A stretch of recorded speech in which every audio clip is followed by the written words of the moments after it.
Could life be nothing more than one great big computer simulation? Are we all living inside the Matrix? How about something else? Will mankind's next step include colonizing Mars? What about achieving immortality in our own lifetimes? And what about aliens? Will we ever finally learn whether or not we are alone in the universe? If these questions interest you, you should have been at the simulation event. It's filled with seminars where such thought-provoking questions are discussed. So what happened? You missed it? No problem. That's what we're here for. Wow Tech Now headed there to look at all the interesting stuff and to talk with a famous scientist and a person who challenges the process of aging itself, Dr. Jun Yoon.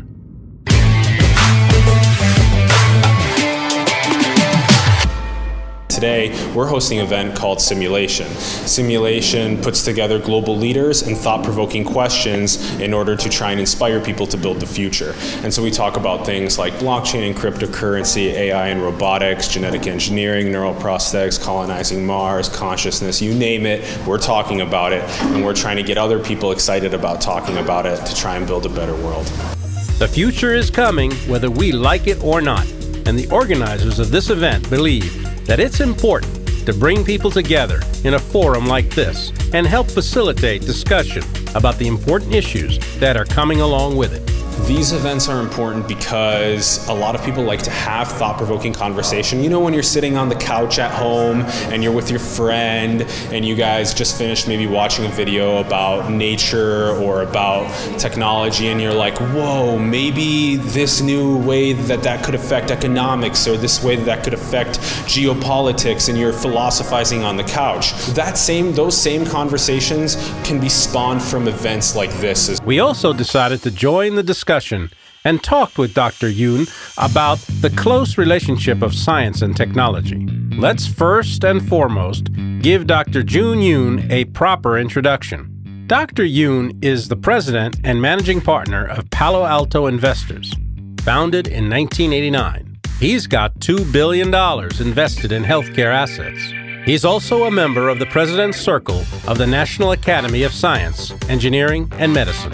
But he's most famous for launching the $1 million so-called Palo Alto Longevity Prize, a life science competition dedicated to ending aging. Longevity is the thing I work on through philanthropy. So I'm a donor into a new field, which is looking for the source code for aging and see if we can identify the key biologic processes involved in aging. To see if we can make people live a whole lot healthier for a whole lot longer and hopefully improve their function from where they are right now. It was really interesting that we stopped thinking about aging from an evolution perspective. That was a consideration in the 1800s. August Weismann described aging as a process, and maybe evolution had selection pressure on him. So as you can see, Dr. Jun Yoon knows a lot about science. By applying computers and technology to the study of biology, developing basic science has become easier.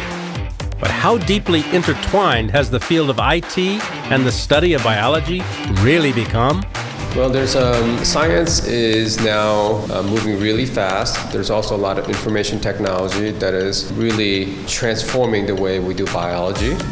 So the combination of life sciences and IT, I think that combination is really driving a ton of innovation. I think we're doing a lot of great science, and I think we're going to go after many diseases that are affecting humanity.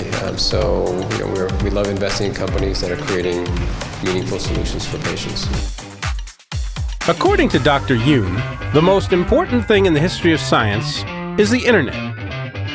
Internet helped science more than any other life science invention, spreading knowledge, helping many more people learn about the life sciences and being able to share information. More lately, the genetic engineering technologies have come into focus, and the ability to identify genes that are linked to dysfunctions and potentially modifying those genes are really exciting. Another technology that can become important and promising in the field of science, in Dr. Yoon's opinion, is blockchain. It's new, of course, and hasn't had much of an effect yet, but that's likely to change. In some ways, nature invented blockchain. That's what DNA is, except it's very different. So, blockchain is immutable data. There's no change once you add a data on there, whereas DNA is very creative. It changes, it mutates. But the idea of storing information and having all the members of the ecosystem do work to figure out and select the next block, DNA has been doing that for 4 billion years, and it's turned out pretty well. But it's a very different kind of system. So blockchain, the value of the blockchains that have been invented so far are all about 100% fidelity of information. So we rely on that history to be able to do other functions. So what that means is in the medical system, what people are trying is to put medical data, private data on there. But although Dr. Yoon's judgments are rather optimistic, he believes that the new medical technologies will change the way we live.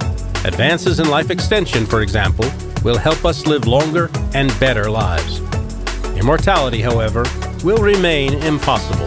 No, there's always, aging is just one of the ways that people die. People die from infection, car accidents. I mean, that's not my answer. I think we're focused on helping people live healthier as long as possible.